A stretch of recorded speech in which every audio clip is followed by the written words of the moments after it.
Ismail, Bapak dan Ibu jemaah sholat Jumat yang insya Allah dimuliakan.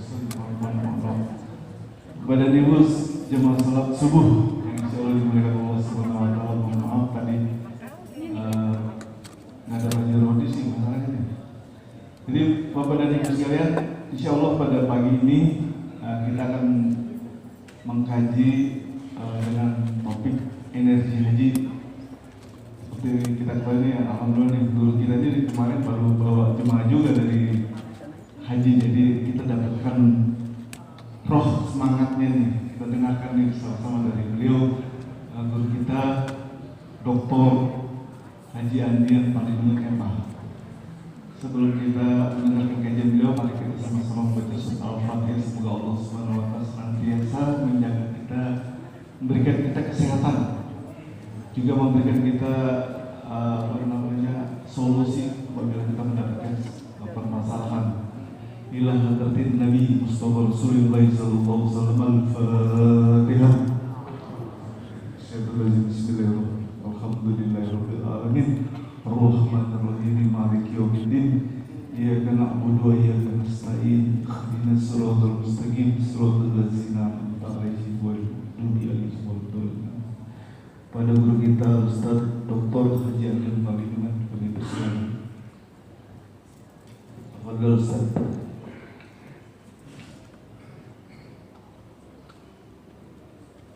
Bismillahirrahmanirrahim. Assalamualaikum warahmatullahi wabarakatuh.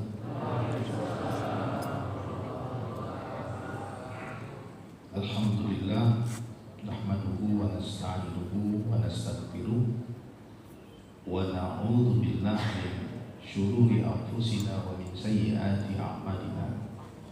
May yahdihillahu fala mudilla lahu wa may yudlilhu fala hadiya lahu. Allahumma fasholli wa sallim wa barik ala sayyidina Muhammadin wa ala alihi wa sahbihi wa sallim ajma'in. Yang utama, Bapak Ibu yang saya hormati, adalah selalu mensyukuri semua nikmat yang diberikan oleh Allah kepada kita setiap waktu. Ya, karena setiap waktu juga kita diliputi oleh nikmat dan anugerah Allah kepada kita. Di yang namanya bersyukur itu tidak ada batasnya. Ya, yang namanya bersyukur itu setiap waktu.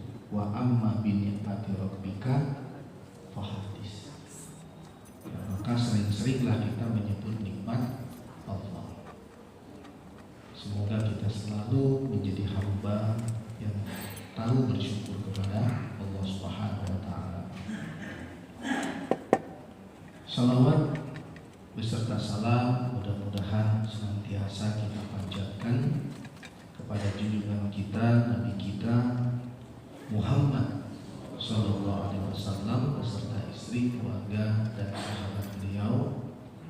Mudah-mudahan kita kelak akan bersama beliau, bertemu dengan beliau dan mendapatkan syafaat dari beliau. Terima kasih Pak Firman ya, atas waktunya. Bapak Ibu sekalian yang saya hormati, yang dimuliakan oleh Allah, seluruh pengurus yayasan dan DKM, Pak Suratno dan teman-teman, mudah-mudahan Allah berikan kita selalu kekuatan dan kesehatan. Saya kurang lebih 2 minggu yang lalu pulang haji, ya, 2 minggu yang lalu kurang lebih. Nah, ibadah haji tahun ini itu memang luar biasa. Kenapa? Banyak kemudahan yang diberikan oleh Allah kepada kita. Ya, bayangkan yang biasanya 4 juta lebih, ya sekarang ada sekitar 1 juta lebih. Ya, nah, jadi suasana di Arafah, suasana di Mina, di Muzdalifah, di Mina, apalagi di Mina itu Bapak Ibu yang biasanya antri panjang, sekarang antri-antri di kamar mandi, antri makan itu relatif sedikit lebih cepat, ya, pendek dibandingkan musim haji yang sebelumnya. Itu dia. Dan antusias ibadah luar biasa. Kenapa? Bayangkan 2,5 tahun, ya, 2 tahun sebelumnya tidak ada keberangkatan haji. Kemudian alhamdulillah tahun ini jemaah kita berangkat haji. Itu luar biasa. Atmosfer ibadahnya juga luar biasa. Dahsyat menurut saya. Ya, sangat dahsyat. Intinya adalah semua rangkaian ibadah haji yang dijalani oleh jemaah Indonesia secara umum berjalan dengan baik dan lancar. Nah, tapi yang membuat jemaah ini banyak merasakan syukur, merasakan terharu itu kenapa? Bayangkan dari seluruh penduduk bumi yang berjumlah sekian miliar itu, yang dipanggil oleh Allah untuk menunaikan ibadah haji hanya sekitar 1 juta orang dari sekian miliar penduduk bumi. Jumlah penduduk Indonesia aja 270 sekian juta. Jadi yang berangkat haji itu dari penduduk Indonesia itu hanya sekitar 100.000. Dan di 100.000 itu ada grup yang saya bawa 88 orang. Jadi makanya jemaah yang kemarin berangkat haji, ya, dari cerita-cerita yang lain itu dahsyat. Kenapa? Terharu, ya, sangat terharu. Nah, saya selalu menyampaikan bahwa haji ini syarat dengan pelajaran, syarat dengan pelajaran-pelajaran hidup, sama dengan semua ibadah. Ibadah sholat, ibadah puasa, ibadah zakat, ibadah haji itu sebetulnya ketaatan, kepatuhan kita kepada Allah. Kita sholat itu karena kita patuh kepada Allah. Kita puasa karena kita patuh kepada Allah. Kita bayar zakat karena kita patuh kepada Allah. Kita melaksanakan ibadah haji karena kita patuh kepada Allah. Tapi kalau kita tidak mampu memaknai ibadah-ibadah itu, memahami aspek filosofi dari ibadah itu, maka sangat disayangkan bahwa kita tidak mendapatkan pelajaran-pelajaran penting dari semua ibadah yang kita kerjakan. Ada atmosfer yang menguatkan kita, ada energi yang menguatkan kita. Apa misalnya energi sholat itu? Di antaranya inna sholata tanha 'anil fahsya wal munkar. Sholat itu dapat mencegah perbuatan keji dan munkar. Man shoma ramadhana imanan wa ihtisaban ghufira lahu ma taqaddama min dhanbi. Barang siapa yang melaksanakan puasa karena iman dan mengharapkan ridho Allah, maka Allah ampuni dosa-dosanya. Itu energi puasa. Ya, itu energi puasa. Haji, al-hajju ashhurun ma'lumat. Al-hajju ashhurun ma'lumat, haji pada bulan-bulan tertentu. Faman farada fihinna al-hajja fala rafath wala fusuq wala jidala fil hajj. Maka dalam pelaksanaan ibadah haji itu tidak boleh ada rofas. Kenapa? Rofas itu apa? Perbuatan, ucapan yang jorok, yang mengandung perbuatan aksi pornografi. Wala fusuk, tidak boleh berbuat fasik. Wala jidal, tidak boleh berbantah-bantahan. Itu dalam semua pelaksanaan ibadah haji. Wa ma taf'alu min khairi ya'lamuhu Allah. Perbuatan baik apa saja yang kamu ketahui, kamu lakukan, Allah pasti mengetahui. Wa tazawwadu fa inna khairaz zadi taqwa. Berbekallah kamu sekalian dengan sebaik-baik bekal. Apa itu sebaik-baik bekal? Takwa.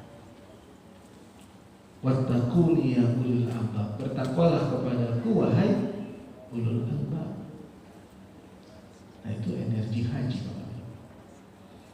Jadi yang dahsyat, yang bikin dahsyatnya semua ibadah, sholat, puasa, zakat, haji, kalau kita filosofi dan energi yang terkandung di dalam ibadah tersebut. Haji misalnya, ya kita bicara atau bahas tentang haji. Ibadah haji itu diawali dengan apa? Ihram.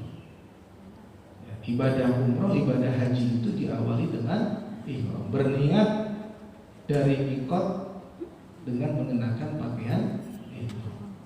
Pakaian ihram. Apa itu mikot? Kalau mikot waktu itu, ya mikot waktu itu Syawal, Zulqa'dah, Zulhijjah. Tapi kalau mikot tempat, ya tempat di mana kita harus mengambil niat dan mengenakan pakaian ihram. Paham nggak kita filosofi dari pakaian ihram itu? Begitu kita sudah niat, nawaitul umrata wa haramtu biha, atau nawaitul hajja wa ahramtu biha, atau sama dengan labbaik Allahumma umrata atau labbaik Allahumma hajjan, tergantung ibadah apa yang kita kerjakan. Kalau umrah labbaik Allahumma umratan, kalau haji labbaik Allahumma hajjan, maka pada saat itu hati kita menyatu dengan pakaian kita. Secara psikologis, hati Bapak Ibu menyatu dengan pakaian yang Bapak Ibu kenakan. Artinya apa? Kita tidak datang memenuhi panggilan Allah sebagai seorang hamba yang membawa status sosialnya. Itu ihram. Kita tidak datang sebagai seorang kiai, kita tidak datang sebagai seorang pejabat, kita tidak datang sebagai seorang pengusaha, kita tidak datang sebagai seorang aparat. Apalagi aparat penegak hukum, apakah polisi atau jaksa atau hakim atau TNI. Kita tidak datang sebagai seorang dokter, kita tidak datang sebagai seorang pengacara, kita tidak datang sebagai apapun. Tanggalkan itu. Makanya semua manusia sama di hadapan Allah. Semua manusia sama di hadapan Allah pada saat itu. Artinya kalau kita tidak memahami filosofi ihram, maka bisa saja pulang umrah, pulang haji masih jadi orang sombong. Ya. Bapak Ibu datang sebagai seorang hamba. Nah, kalau kita pahami itu, maka dahsyat. Itu filosofi dari ihram. Dan termasuk filosofi dari ihram itu apa? Merasakan mati sebelum mati. Filosofi dari ihram itu apa? Jati diri kita adalah seorang hamba. Filosofi dari ihram itu apa? Sucikan pikiran kita, hati kita, karena kita memenuhi panggilan Allah. Dan untuk apa? Kita memelihara diri kita dari larangan-larangan ihram. Begitu nawaitul umrata atau nawaitul hajja wa ahramtu biha, jangan kau cukur rambutmu, jangan kau jahit pakaianmu, jangan kau tutup kepalamu, kira-kira gitu ya untuk bapak-bapak. Jangan kau tutup kakimu, kau kenakan sepatu yang menutup tumit dan mata kakimu, jangan kau gunakan parfum, kira-kira gitu.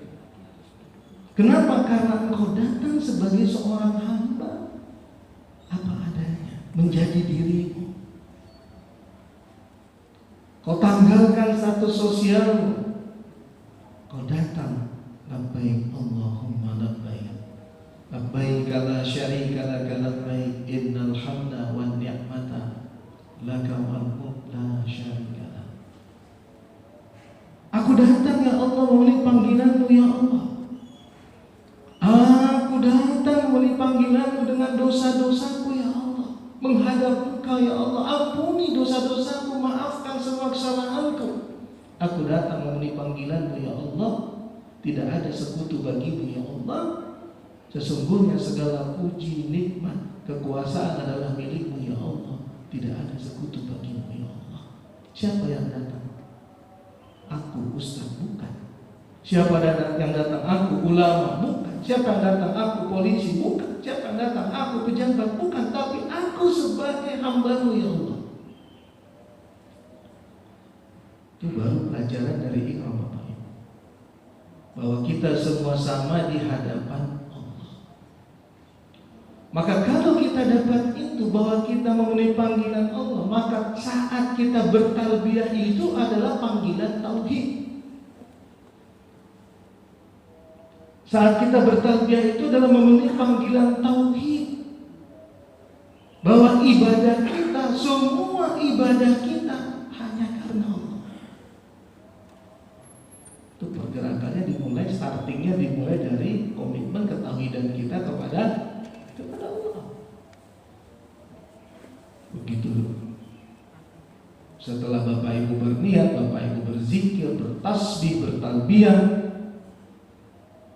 itu Bapak Ibu dapat itu. Feel-nya dapat. Feel-nya dapat. Maka sekarang Bapak Ibu misalnya melihat Ka'bah. Ya kalau kita bergerak ke Lunut, berarti kita ke Arafah. Tapi kalau umroh, kita berarti melaksanakan tawaf. Kita berangkat deh dari Mikot ke Arafah. Ya, dari Mikot ke Arafah. Nah, al-hajju Arafah. Haji itu adalah Arafah. Artinya apa? Puncak daripada haji itu adalah wukuf di Arafah. Nah, ada apa dengan Arafah? Ada energi Arafah. Pada tanggal 9 Zulhijjah, pada hari Allah membanggakan para hambanya di hadapan para malaikatnya. Wahai para malaikatku, lihatlah, saksikan oleh kalian, hambaku datang menghampiriku dalam keadaan kusut, dalam keadaan lelah, berdebu. Saksikan oleh kalian, aku ampuni dosa mereka. Artinya Allah maafkan semua kesalahan mereka. Allah ijabah doa-doa mereka. Dan ulama mengatakan tidak momen yang paling dahsyat Allah mengampuni dosa hambanya kecuali yang lebih banyak itu, kecuali pada hari Arafah. Dan itu puncak haji. Itu puncak haji.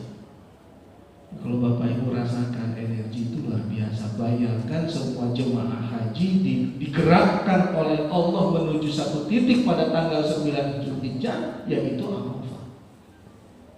Bayangkan pada suasana Arafah itu kita meyakini bahwa Allah membanggakan kita di hadapan para malaikatnya. Maka pada saat itu, man arafa nafsah faqad arafa rabbah, faman arafa rabbah faqad arafa nafsah. Yang mengenal dirinya pasti mengenal Tuhannya. Yang mengenal Tuhannya pasti akan mengenal dirinya. Pergerakannya luar biasa. Ya, dari mulai berihram, kemudian bertalbiyah, labbaik Allahumma labbaik, labbaik la syarika laka labbaik, innal hamda wan ni'mata laka wal mulk la syarika lak, labbaik Allahumma labbaik, labbaik la syarika laka labbaik, innal hamda wan ni'mata laka wal mulk la syarika lak. Pernah talbiyah enggak Bapak-bapak, Ibu-ibu? Ya, artinya kalau belum pernah talbiyah, belum pernah umroh haji gitu ya. Nah, maka kalau sudah pernah talbiyah, sudah berarti sudah umroh dan sudah haji. Yang baru pergi umroh, maka niatlah haji untuk bisa melaksanakan ibadah haji. Yuk kita dapatkan suasana atmosfer berumroh atau berhaji. Sama-sama, saya dulu ya. Labbaik Allahumma labbaik, labbaik la syarika laka labbaik, labbaik la syarika lak labbaik, innal hamda wan ni'mata laka wal mulk la syarika lak, labbaik Allahumma labbaik, labbaik la syarika laka labbaik, innal hamda wan ni'mata laka wal mulk la syarika lak, labbaik Allahumma labbaik Allahumma labbaik labbaik la syarika laka labbaik labbaik la syarika laka labbaik innal hamda wan ni'mata laka wal mulk la syarika laka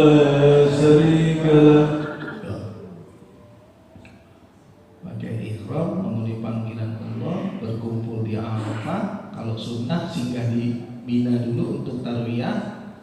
Tapi banyak yang langsung ke Arafah melaksanakan ibadah haji. Momen daripada Arafah itu adalah inti daripada haji. Itu yang ditunggu tuh Bapak Ibu, azan zuhur. Karena begitu azan zuhur masuk saat wukuf. Ya. Saya bilang sama jemaah waktu manasik nanti, waktu manasik di Jakarta, yang ditunggu itu adalah momen masuknya waktu wukuf, sholat zuhur itu. Ya. Al-Hajju Arafah. Nah maka energi Arafah itu apa Bapak Ibu? Man arafa nafsa faqad arafa man arafa rabbah faqad arafa nafsa. Arafah itu pengetahuan.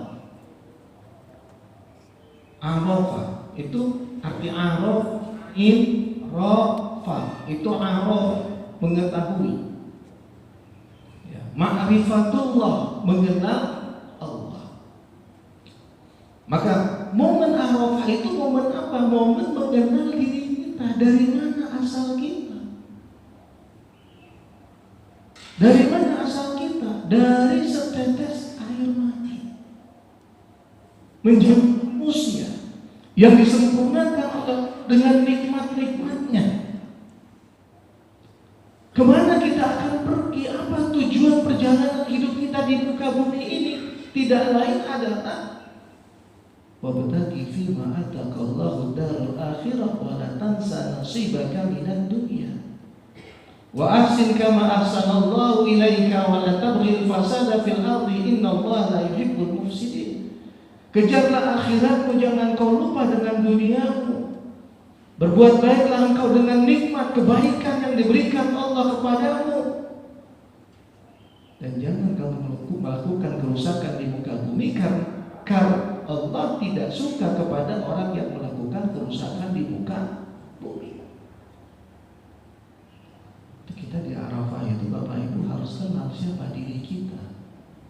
Kemana kita akan pergi? Apa tujuan dari perjalanan hidup kita di dunia ini? Apa yang bekal sudah kita sampaikan, satu yang sudah kita persiapkan untuk perjalanan panjang setelah kita mati? Itu renungan Arafah.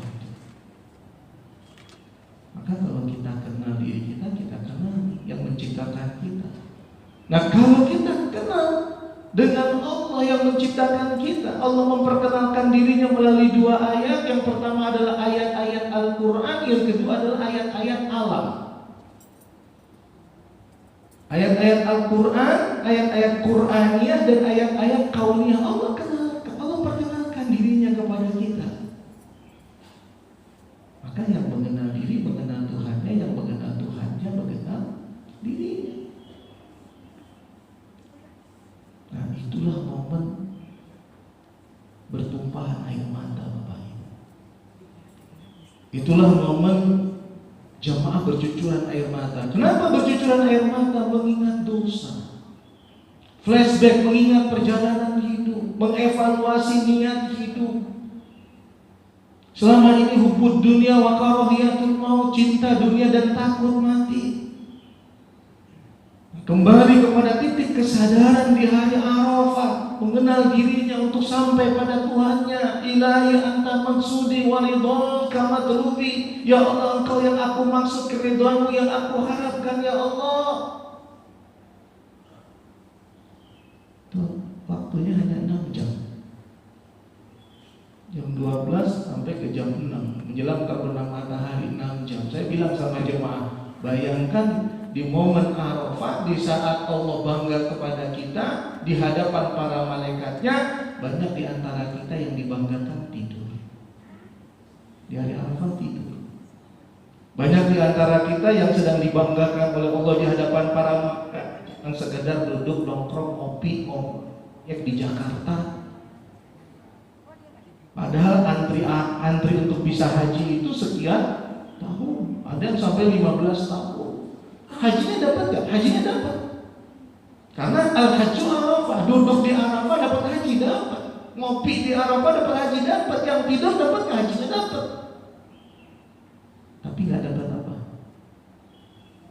Tapi gak dapat pelajaran hidupnya. Gak dapat pelajaran hidupnya. Harusnya pada saat itu adalah momen di saat kita zikir, di saat kita bermuhasabah mengenal diri kita tadi, mengingat dosa-dosa kita, mengingat tidak sebandingnya antara dosa dengan rasa syukur kita, antara ibadah rasa syukur kita dengan apa yang diberikan Allah kepada kita. Nggak sebanding antara nikmat yang diberikan Allah dengan apapun yang kita lakukan.